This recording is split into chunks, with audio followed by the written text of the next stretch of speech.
Lo intentaré. Gracias. Uy, se oye bien, ¿no? Sí. Bueno, buenas tardes a todas y a todos. Y bueno, pues como os ha dicho Joaquín, el objetivo de mi intervención es explicar, bueno, en primer lugar, el porqué de la intervención psicológica en fibromialgia. Bueno, me voy a referir a fibromialgia por resumir, teniendo en cuenta que también atendemos a las personas que tienen la fatiga crónica y el síndrome múltiple de químico. Entonces, bueno, primero explicar el porqué de la intervención psicológica, porque yo creo que muchas veces no se entiende, ¿no? Hay muchas personas que, bueno, pues después de su experiencia de peregrinaje por distintos profesionales para que diagnostiquen su enfermedad, se encuentran con que, bueno, pues muchas veces les derivan al psiquiatra, les recetan medicamentos que son para trastornos psiquiátricos y bueno, pues de entrada pues hay muchas personas que a esto les resulta muy difícil de aceptar y lo viven como una carga añadida a, bueno, pues a esta trayectoria tan dura que es el conseguir el diagnóstico de la fibromialgia. Bueno, yo la causa de la fibromialgia todavía no está muy clara y bueno, la teoría que creo que tiene más apoyos es la de que puede ser causada por múltiples factores y entre ellos, pues bueno, los factores psicológicos evidentemente influyen, porque influyen en casi todas las enfermedades, en el curso, bien sea en el agravamiento de la enfermedad o en su mejoría. Entonces, el tema de tener en cuenta los factores psicológicos es por esto, porque creemos que puede ayudarnos a aceptar en primer lugar la enfermedad y en segundo lugar puede ayudarnos a mejorar los síntomas y en tercer lugar yo creo que puede ayudar también a paliar las consecuencias negativas que un dolor crónico puede traer consigo. Esto no quiere decir que pensemos o que creamos que la fibromialgia tiene un origen único en una alteración psicológica, porque bueno, yo por lo menos desde la psicología y desde el trabajo que nosotros realizamos no lo consideramos así. Creemos que los factores psicológicos influyen y que nos pueden ayudar si modificamos y trabajamos en ellos a lo que os he planteado, a llevar mejor la enfermedad, pero no creemos que sea la causa. Yo esto lo explico porque para que tengamos claro y no tengamos reticencias a la hora de que bueno, podamos plantearnos el trabajar también en estos factores. Si la causa es múltiple, probablemente la solución también va a ser múltiple y vamos a tener que plantearnos que el trabajo va a tener que ir en varias direcciones. Y una de ellas que yo creo que comprobamos día a día y en el trabajo que realizamos es la modificación de los factores psicológicos. Entonces, el siguiente punto que os quería explicar es la manera en la que podemos intervenir, qué podemos hacer, ¿no? ¿Qué podemos hacer desde la psicología para ayudar, para mejorar, para conseguir ¿no? resultados positivos y ir avanzando, ¿vale? Entonces, bueno, la intervención psicológica se puede hacer de varias formas, pero en AFINA pues, hemos planteado la realización de unos talleres que hacemos de manera grupal, porque bueno, el tema de hacerlos de forma grupal tiene sus ventajas con respecto a lo que podría ser una intervención individual, que también se podría hacer, pero en la intervención grupal, bueno, nos permite a veces bueno, pues, ver experiencias similares a las nuestras, darnos cuenta de que no somos bichos raros, de que no somos las únicas personas en el mundo a las que nos sucede eso, darnos cuenta de que hay otras personas a las que ¿no? tampoco entienden ni comprenden su entorno, bueno, y eso en un principio para muchas personas ya puede ser un apoyo, ¿no? El sabernos que no somos las únicas en el mundo que nos está sucediendo esto. Vale, entonces bueno, pues realizamos unos talleres en los que en las diferentes sesiones que hacemos vamos a ir abordando bueno, esos cambios en los diferentes factores psicológicos que consideramos importantes en el curso de la fibromialgia. Bueno, en esto no me voy a detener mucho porque supongo que a lo largo igual de las sesiones irá saliendo, pero un poquito por entender las características y por apoyar un poquito más la teoría del por qué el apoyo psicológico en el tratamiento de la fibromialgia, pues bueno, voy a definir brevemente, aunque bueno, sobre todo porque imagino que casi todos ya sabéis cuáles son los síntomas, pero bueno, una visión así general. Lo que más caracteriza principalmente, en este caso la fibromialgia, porque es en lo que me voy a centrar, sería el dolor generalizado y crónico, la fatiga, la rigidez matutina, los problemas del sueño y una serie de síntomas secundarios como colon irritable, cefaleas, reglas dolorosas, entumecimiento, espasmos nocturnos. Vale. Bueno, estas características de la fibromialgia o estos síntomas a su vez van a ir generando otros síntomas que son muy importantes a la hora de la intervención que estamos hablando. Un dolor crónico pues, al final nos va a quitar calidad de vida, nos va a generar tensión, nos va a generar muchísima ansiedad y al quitarnos calidad de vida van a aparecer los síntomas depresivos.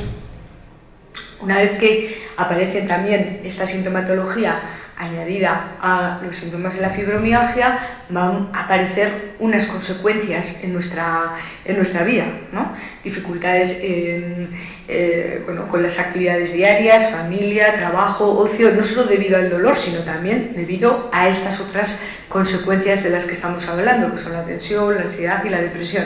Pensamientos negativos y preocupaciones y problemas de sueño, de memoria, de las relaciones sexuales y otros problemas añadidos que pueden aparecer. Estas consecuencias van a hacer, como veis aquí, las flechas van en todas las direcciones, van a aumentar la sintomatología de la fibromialgia. ¿Esto qué quiere decir? Quiere decir que va a haber unos factores que las consecuencias que tiene la fibromialgia a nivel psicológico van a aumentar nuevamente la sintomatología del dolor, del cansancio y esta sintomatología nuevamente aumentará la tensión, aumentará la ansiedad y entramos en un círculo en el que los factores psicológicos pueden ser tanto desencadenantes de crisis, de aumento de dolor, de aumento de cansancio, como la consecuencia de esta sintomatología mantenida en el tiempo.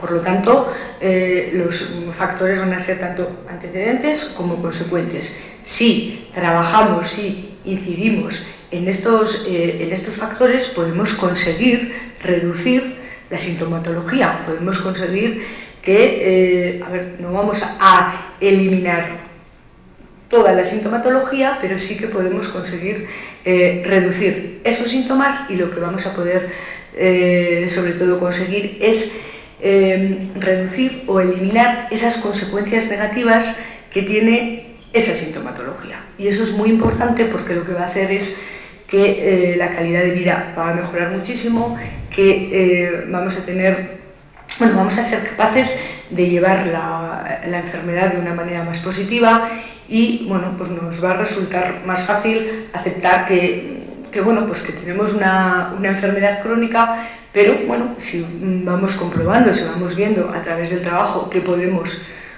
tener una calidad de vida aceptable, pues eso a facilitar bastante, sobre todo la aceptación, ¿no? Que muchas veces es uno de los puntos, yo creo, más importantes por los que tenemos que empezar el trabajo, ¿no? Hay muchas personas a las que les cuesta muchísimo aceptar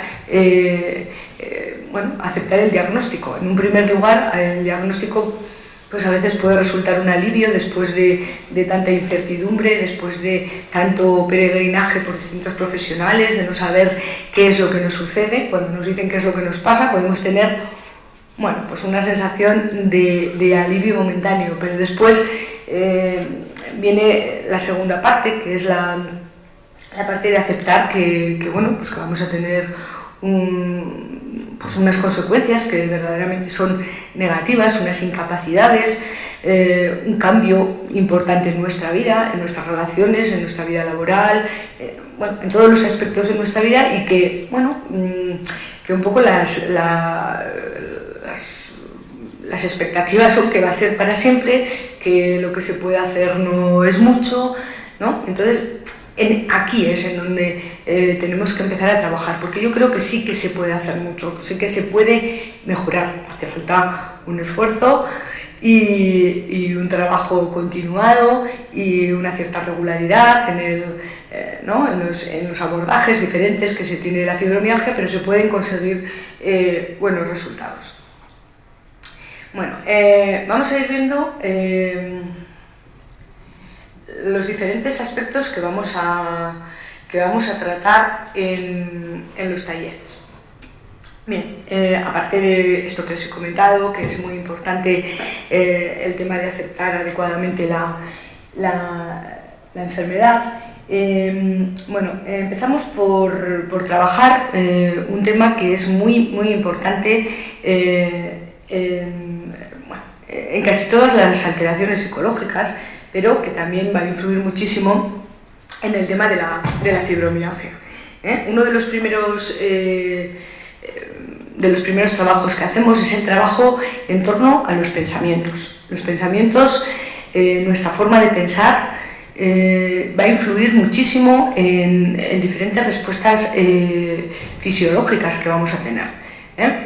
Y el abordaje sobre los pensamientos va un poco en dos vertientes. Una de ellas es la primera que tenemos aquí, que sería intentar aprender a modificar la atención y los pensamientos que tenemos sobre la fibromialgia. En primer lugar, nos centramos un poquito en la focalización de la atención en el dolor. Es prácticamente imposible que una persona que tiene dolor, y además un dolor fuerte, deje de prestar atención a ese dolor. El tema es que si prestamos mucha atención a ese dolor, lo que vamos a conseguir es aumentarlo. Tendremos que trabajar para poder ser capaces de no focalizar toda nuestra atención y todos nuestros pensamientos en torno a ese dolor. Incluso, es más, tendríamos que trabajar para que la fibromialgia no fuera el centro de la atención en nuestra vida, porque cuando aparece, sobre todo en un principio, todo gira en torno a la fibromialgia. La fibromialgia se convierte en el centro de atención, y sería muy importante ser capaces de sacarla del centro de la atención y ponerla en el lugar que le corresponde, que es intentar darle la atención que podemos darle a otras diferentes áreas de nuestra vida, ¿vale? Ese es un trabajo un poco más abstracto, pero con el trabajo de la focalización de la atención en el dolor podemos trabajar de una forma más concreta, ¿no? En los talleres pues intentamos desarrollar ese aprendizaje. Es decir, vamos a hacer una atención también a otros aspectos de nuestra vida, a otras actividades que vamos realizando. Es ahora una técnica que se está utilizando bastante, que es la de la atención plena, que consistiría en ir aprendiendo a poner nuestra atención bueno, pues en las diferentes actividades que vamos realizando a lo largo del día, porque estas diferentes actividades que realizamos a lo largo del día también nos van a ir generando distintas emociones que son diferentes a la emoción del dolor. También tenemos que aprender a focalizar nuestra atención en puntos de nuestro organismo que no tenemos o que no percibimos tanto dolor. Algunas veces yo entiendo que es difícil porque hay personas que dicen me duele todo, ¿no? Entonces no encontramos ese punto al que dirigir nuestra atención, pero si buscamos detenidamente y si realizamos un buen aprendizaje, bueno, podremos ir encontrando esas zonas sanas a las que poner más atención, aparte de poner la atención también, como os he dicho, en el resto de actividades que vamos realizando a lo largo del día. Ser plenamente conscientes de lo que estamos haciendo en cada momento podría ayudarnos a despistar un poco este tema de atender de una manera tan permanente al dolor que estamos teniendo. Como tenéis aquí, una de las estrategias también podría ser que está relacionada con lo que os decía al principio de no permitir que sea el centro de nuestra vida, ¿no? De no estar constantemente hablando sobre el tema, informándonos sobre el tema, recogiendo información, sino que eso se vaya racionalizando y vaya ocupando un lugar, el lugar que sería más adecuado, ¿vale? Otro trabajo importante, muy importante, que tenemos que hacer con el tema de los pensamientos sería el intentar modificar, hacer una modificación de aquellos pensamientos que tenemos distorsionados. Es muy importante, como tenéis aquí, entender que los pensamientos son muy importantes a la hora de determinar nuestras emociones. Nos suele parecer que son las situaciones que vivimos, que son las situaciones en las que nos enfrentamos, las que, ¿no?, nos van a generar una emoción, ¿no? Creemos, que si me quedo sin trabajo, pues me voy a deprimir, o si pues me dan un diagnóstico de una enfermedad me voy a sentir fatal y lógicamente las situaciones influyen en cómo nos vamos a sentir, pero lo que al final va a determinar mi emoción, el cómo yo me vaya sintiendo, va a ser el pensamiento, va a ser la forma en la que yo sea capaz de interpretar esas situaciones a las que me enfrento. Porque además luego la emoción va a influir en la acción. Aquí tenéis un ejemplo, ¿no?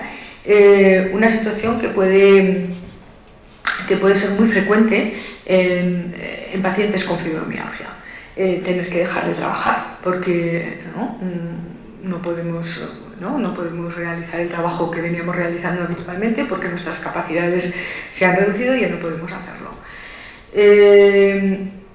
Si mi pensamiento es ya no sirvo para nada, mi vida sin esto no tiene sentido, esto es terrible, nunca lo voy a poder superar, ese tipo de pensamiento activa directamente un tipo de emoción como la que tenéis ahí, ¿no? De decaimiento, de tristeza, de angustia, y esas sensaciones, esas emociones van a influir directamente en mi acción, que va a ser, pues en este caso, por ejemplo, ya no solamente dejar de trabajar, sino dejar de hacer otras actividades de ocio, de la vida cotidiana, de relaciones con familiares que podrían ser importantes. ¿En qué consiste el trabajo que realizamos en el taller? En aprender a hacer una interpretación diferente de la situación. No una interpretación positiva, que en este caso no sería posible, porque si yo tengo que dejar de trabajar no por mi propia voluntad, sino porque no puedo hacerlo, es una situación que obviamente es negativa y no puede tener una interpretación positiva. Pero sí que podríamos aprender a hacer una interpretación más racional, más objetiva. Que ahora veremos cómo, que que con el objeto de conseguir una emoción menos negativa y a su vez nos permitiera modificar nuestra acción. Si yo, en lugar de pensar que no sirvo para nada, que mi vida no tiene sentido, que esto es terrible, que es horrible, bueno, pues digo, esto no es lo que yo esperaba. Yo hubiera preferido poder seguir trabajando. Bueno, pues esto es un inconveniente, de momento no puedo hacer o seguir realizando esta actividad, quizás pueda en algún momento realizar otra, ¿no? Si voy generando ese pensamiento alternativo, distinto, ese pensamiento distinto me va a generar una emoción diferente.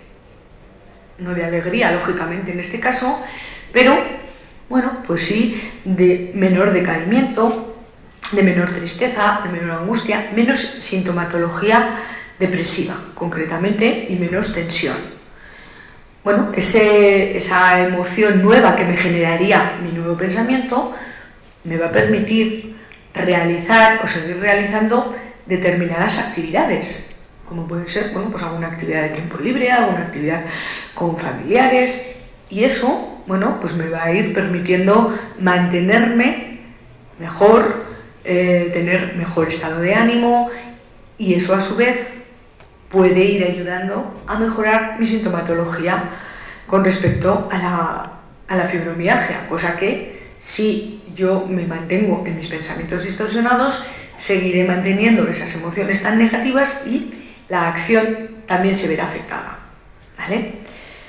Igual es un poco complejo para este breve resumen, pero la idea principal es que yo creo que es importante que nos quedemos con que nosotras podemos hacer, ¿no? La situación es la que hay, ¿no? Y sobre las situaciones igual no podemos influir mucho, podemos influir poquito. Pero sobre lo que sí que podemos influir es sobre nuestro pensamiento.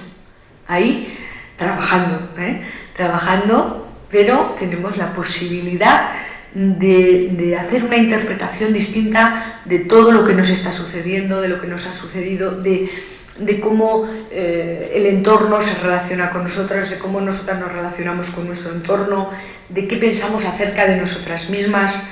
Sobre eso podemos llegar a hacernos un planteamiento más racional, más objetivo, y podremos conseguir emociones más racionales que nos van a ayudar en esta recuperación, en esta superación, en este ir alcanzando esa mejor calidad de vida, ¿no? Que es nuestro objetivo. No es fácil, El trabajo con el pensamiento no es sencillo, estamos muy habituados, tenemos los pensamientos y las formas de interpretar todo lo que nos rodea muy automatizadas, muy interiorizadas, y bueno, pues eso va a costar un poquito el hacer el cambio, ¿no? Pero si se consigue cambiar, vamos a notar diferencias y vamos a notar mejorías.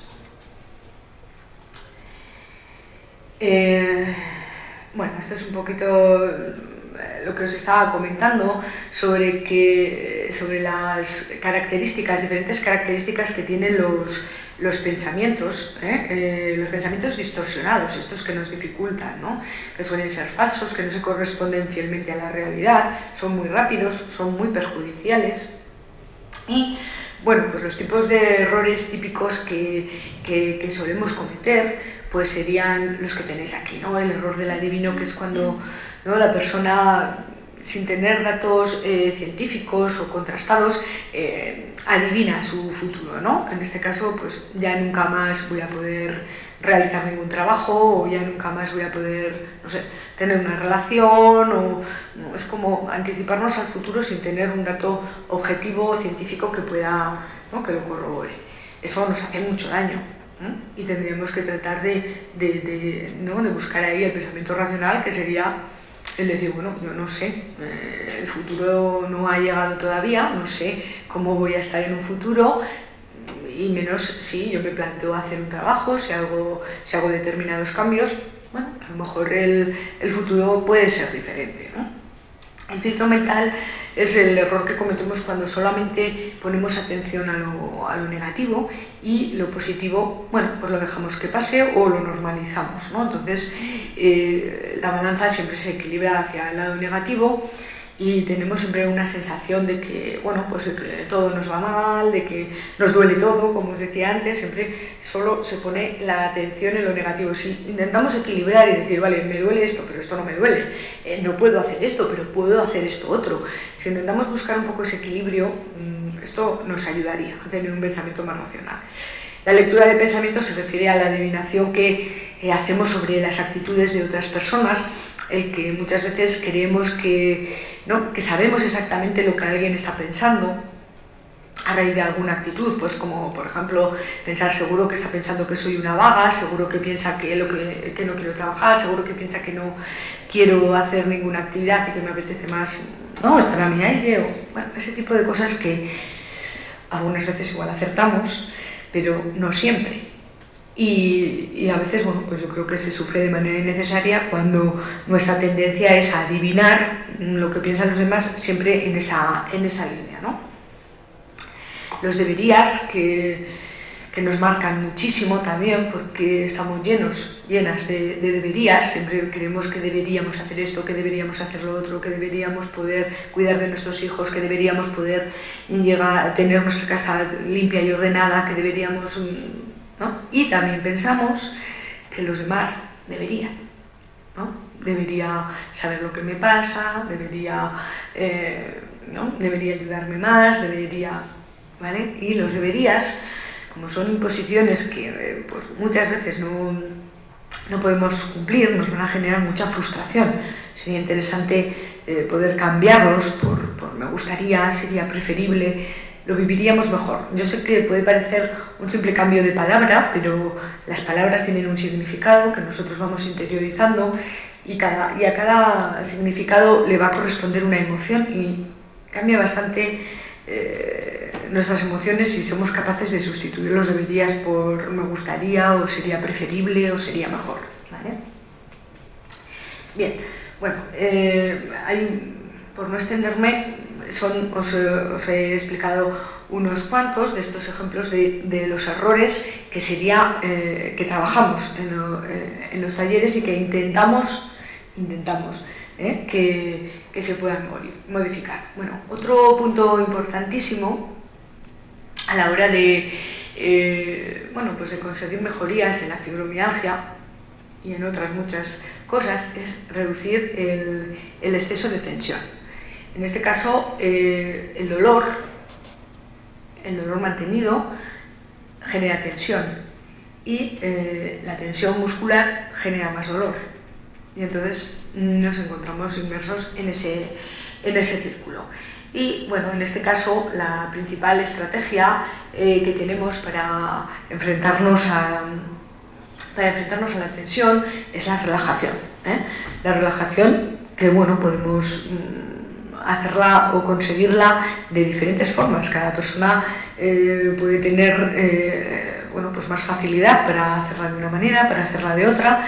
En concreto, en los talleres trabajamos la respiración diafragmática, que es una estrategia bastante sencilla en un principio de realizar, cortita, que la podemos hacer en cualquier lugar, en cualquier momento, y luego pues también practicamos un poco la relajación muscular. Vamos relajando los diferentes grupos musculares para al final conseguir una relajación más, una relajación completa, ¿vale? El siguiente punto en el que nos centramos, que es un punto que puede parecer en principio bastante sencillo, pero que luego, en teoría, digamos, pero luego a la hora de la práctica es algo que cuesta bastante, o por lo menos yo con las personas con las que me he encontrado siempre tenemos el mismo problema en este tema, y es que es algo costoso. El tema sería aprender a manejarnos adecuadamente con las actividades diarias. es lo que pone aquí, el objetivo es el equilibrio entre el esfuerzo y el descanso que tenemos que tendríamos que ir haciendo. Como veis, dejar de hacer, por ejemplo, determinados movimientos o abandonar las actividades, hay tendencias, ¿no? Una tendencia es que cuando yo tengo dolor, pues voy a tender a reducir mi actividad, a reducir mi movilidad, y eso, en un principio, es la tendencia que yo tengo porque creo que con esto voy a mejorar. Sin embargo, reducirlo excesivamente no va a producir esa mejoría, sino al contrario. Vamos a tener más dificultades luego a la hora de la movilidad. Otra tendencia es que cuando yo me encuentro con menos dolor, tiendo a querer hacer una actividad excesiva, mayor que la que corresponde en este momento que yo estoy viviendo, bien por imitar a la actividad o rememorar las actividades que yo podía realizar antes de tener la fibromialgia, o porque creemos que deberíamos, ahora que estamos bien, ¿no? Hoy que no me duele nada, debería poder hacer esto, debería poder hacer lo otro, Y la solución, digamos, o lo óptimo sería poder encontrar un equilibrio y una regulación de la actividad. Esto quiere decir que cuando me duele mucho no tengo que pararme, sino que tengo que intentar movilizarme en la medida de mis posibilidades, ¿no? Que desde luego no será tanto como el día que estoy bien, y el día que estoy bien tengo que mantener en la línea base que estoy manteniendo de actividad más o menos cotidiana. No me puedo, aunque me encuentre bien, aunque me encuentre con fuerzas, sobrepasarme, porque al día siguiente la consecuencia va a ser negativa. ¿Vale? Entonces, bueno, pues las estrategias, como veis aquí, es ir haciéndonos bueno, pues más realistas y adaptar bueno, los objetivos que tenemos a nuestras posibilidades. Bueno, ir haciendo un refuerzo positivo por las tareas que vamos realizando, establecer prioridades. Bueno, a veces nos ayuda el dividir la tarea en otras tareas. Vale. Bueno, el tema de que acabamos de ver es cuestión un poco de práctica, ¿no? De ir practicando y de ir entendiendo y de ir observando nuestras respuestas y de ir observando cómo, ¿no? hasta dónde no podemos llegar, y teniendo claro, ¿no? el punto primero, que es el de no quedarnos totalmente inmovilizadas. Bueno, otro punto que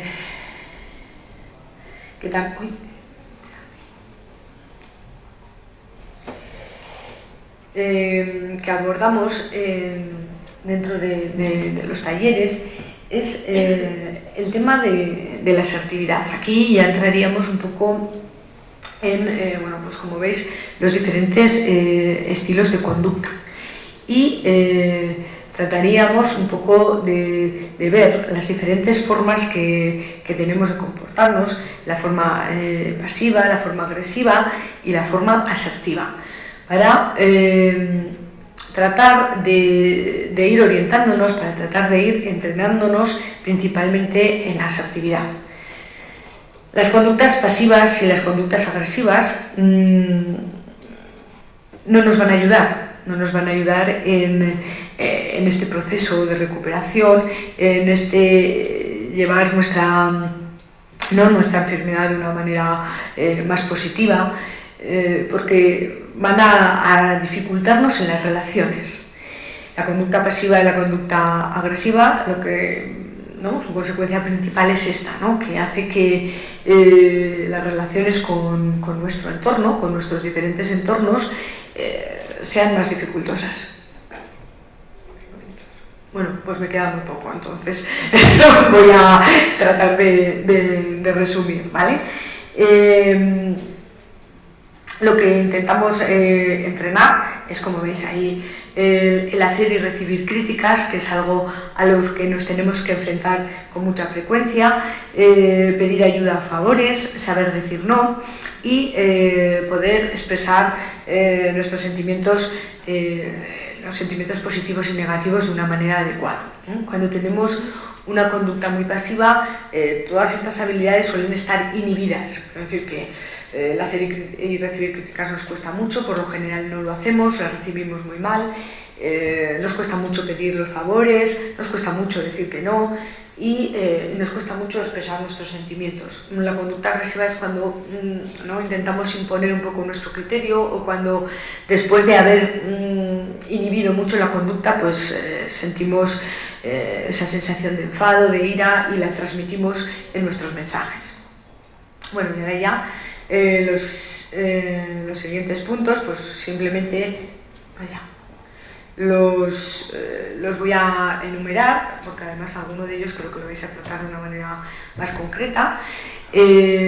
Bueno, intentamos cuando podemos, el tiempo nos lo permite, pues también abordar los temas de los problemas del sueño, que son muy importantes en estos trastornos, recuperar, bueno, hacer trabajo sobre concentración y memoria, mejorar las relaciones sexuales y sería importante también abordar el tratamiento de la ansiedad y de la depresión.